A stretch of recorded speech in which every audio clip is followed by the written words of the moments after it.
progressive push, and it starts right here on the Wake Up Call.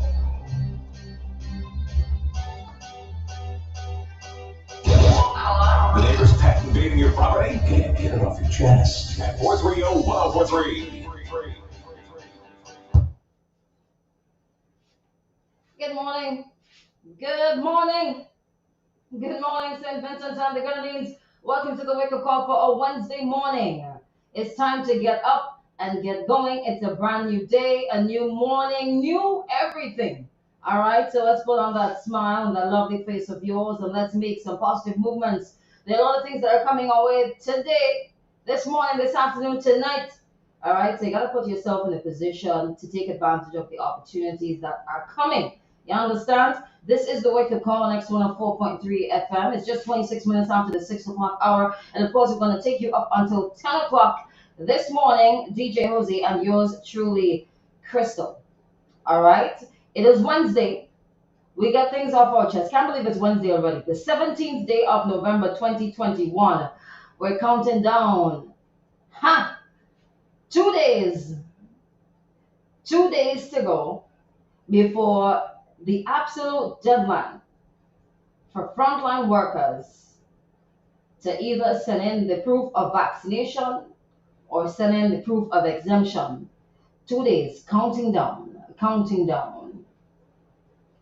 But as time draws near, I'm seeing and I'm noticing that more and more people are coming forward and getting themselves vaccinated for whatever reason. Pick up yourselves.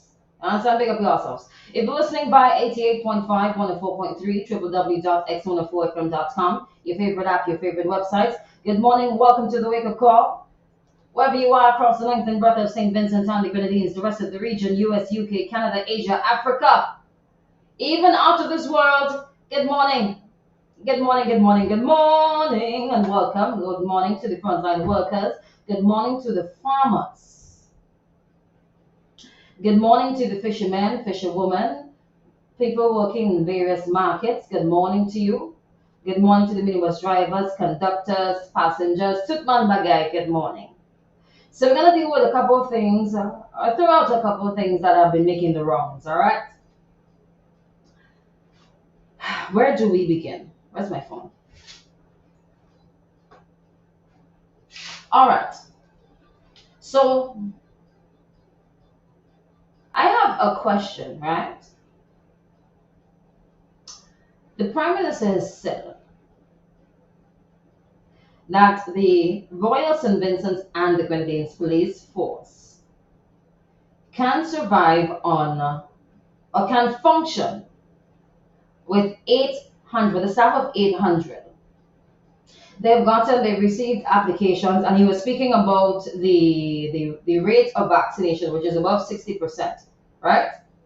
So they could function sufficiently on 800 people, on a staff of 800. They have technology, they can make changes here, there, and everywhere, and they could do this, they could tweak that, they can move somebody here, they can make the changes, and they can make 800 work. If not an extra single soul from the Royal St. Vincent and the Grenadines Police Force gets themselves vaccinated, well, by the 19th, which is Friday. The police force has an overall staff of about 1,300 people. So they can function without 500. They have new applications in the works there, and all of the people have at least one shot of the vaccine. So if it is a case where they need to be replaced, they have that covered. Now my question is, for the longest while, since we have been talking about COVID-19 and the protocols, how come up to this day, the police force could function on 800, pay attention to what I'm saying. They have 1,300. Why do we still have problems with the enforcing of the protocols at bars and different entertainment spots across the entire island? Why? What is the reason behind that? If they could make the tweaks for 800, How come they can't make the tweaks for 1300? Or are you just saying that because you don't want people to feel that, oh, we really need you, you know? So please, please, I'm begging you to go and take your shot. You don't want people to feel empowered. You don't want people to feel indispensable. Is that the reason you said that? Because if you function, can function on 800, we have 1300, and you cannot find the people to properly enforce the protocols. So maybe the reason that the protocols are not being properly enforced across the board consistently, and not just when we have a holiday or when there's a peak, because let me tell you something, all during the week and on the weekends, people must be out. And yes, there are protocols for a limited number of people in establishments, but who's following them? Tell me which establishment that's offering food and drinks following them protocols is. Which one? Apparently, it's only the churches following the protocols and business places outside of those that are offering food and beverages. So if it is that is the case, so maybe the reason the protocols are not being properly enforced is not a matter of not having enough people. Is it that what? Friends and family? It's a waste of time. We're not going to close down this establishment tonight because, and I'm pretty sure, not pretty sure, have you spoken to an establishment more than once? What is happening? Like, so what is the reason that the protocols are not being properly enforced across the board? Huh? Maybe friends and family. Maybe associates. Maybe you just don't want to. And we out there saying, oh, y'all got so much work to do. But you could function on 800. You can function on 800, but you have 1300. So maybe it's not using the resources properly. I'm trying to understand that. I'm trying to understand what is going on here. And I'm hoping that it's not just because of the situation, that things are just being said because of the situation, because they fit into that time. And you're not remembering all the other things you said before. That it's not the first time we had contradicting statements. Sort that out. Sort that out. Because if you have enough people to enforce the protocols, people on the outside who are concerned, right? We want to see that happening. And not just when something is happening, like a holiday. All right? Something else that's been making the rounds. Give me a quick second there.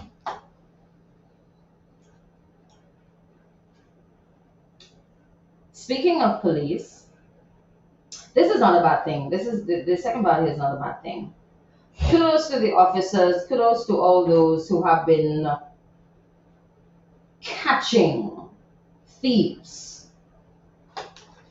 All right? Kudos to y'all. Big up yourselves. I mean, it is your job, but sometimes we could say kudos. Sometimes you could say job well done. There's nothing wrong with that, although it's your job to do so. Especially the thieves that are taking people's produce. Yeah, like pumpkins. No, this is in no way funny. This is in no way amusing at all. But let me tell you what happened, right?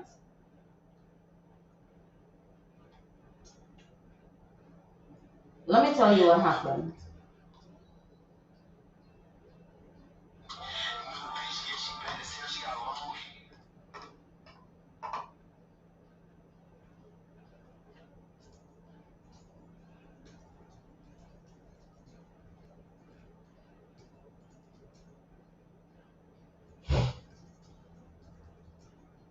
All right. All right. Sorry about that. Okay, just checking on the comments there on Facebook just to make sure that something is in line, all right? Now, something else that's been making the rounds on social media, right? Apparently, The owner of a couple vines of pumpkin was able to capture on video and a couple photographs of this man. I want to check out the comments. Apparently, he's a well-known thief. So, according to people in the comment section there, they're saying that it's not the first time. Even calling out the person name and thing. So, he was able to capture photographs of this guy lurking in the bushes, looking around and making sure that nobody is watching, but somebody is actually watching and somebody is recording. And there's a video. There is a video of the man coming out from under a mango tree. Well, but the leaves look like mango.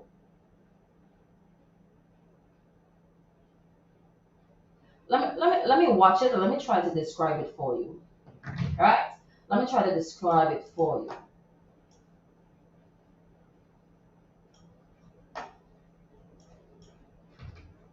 I'm going to put on the Aussie voice to you. But I'm going to try at least. Right? So that you could really understand where I'm coming from with this one here. But this is just so disheartening.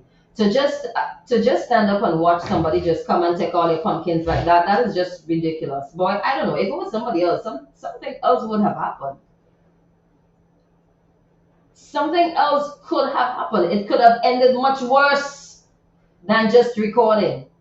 Now, for the owner of them pumpkin, well, for the owner, the rightful owner, I hope that you have taken all of these things to the police so that they can deal with the matter. And you see people who custom thief, right? You thief it over and over and over and over. I feel like the system should do something else. Something else. Because you cannot tell me that you are a repeat offender over and over and over. Like it is so engraved in your system. Like you simply cannot do better. And no matter how many times you go into prison, jail ain't working. It's just, so you need something else, either some 5 years long of therapy or something. Because if you keep going into jail and every time you come out, you commit the same offense and you end back up in jail, jail is not working for you. It's like a hotel. You just keep checking in and checking out. Something else. Like a longer sentence would not even work.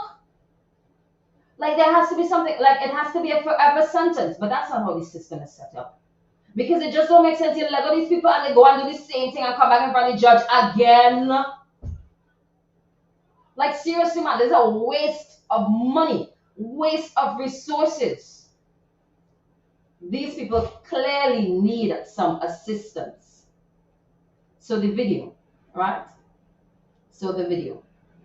The suspect is like there under the mango tree. It looks like fall over mango. I'm not too sure. And he emerges from under the mango tree. He stands and he looks around with his mask under his chin. He's got his slippers in his hand. He looks like Thor at this moment. And he steps forward looking down, making sure that he's not catching any cashew on the ground to trick him under his bare foot. He approaches his suspect. The suspect pumpkin vine and bends down, and there he goes. Such a big pumpkin. Ridiculous, huh? And you as the owner could only sit down and watch that. Pretty lastly, right in front of your face. You taking your very own time and resources. We all remember when I spoke about this before, right? What to do? When you catch them red-handed, what to do? Huh? And could you believe, right, that people find it pity, not a pity or wrong, pity on the person and saying he hungry? So begging gone out of style or what? You know, you could beg if you're hungry.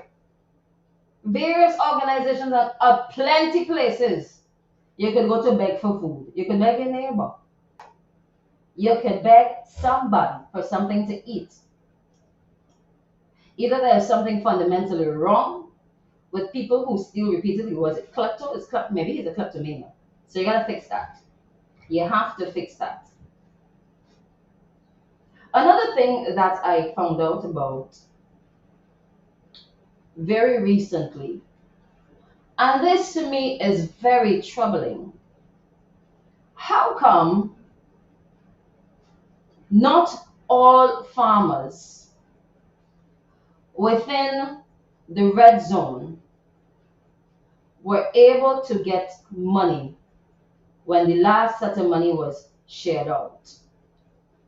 How come farmers in the red zone who have legitimate farms, who are also holders of farmers' IDs, were not able to get money, were not able to get some relief, some financial assistance, some financial relief that they, as farmers with farmers' IDs in the red zone, their entire farms were destroyed and they were not able to get a cent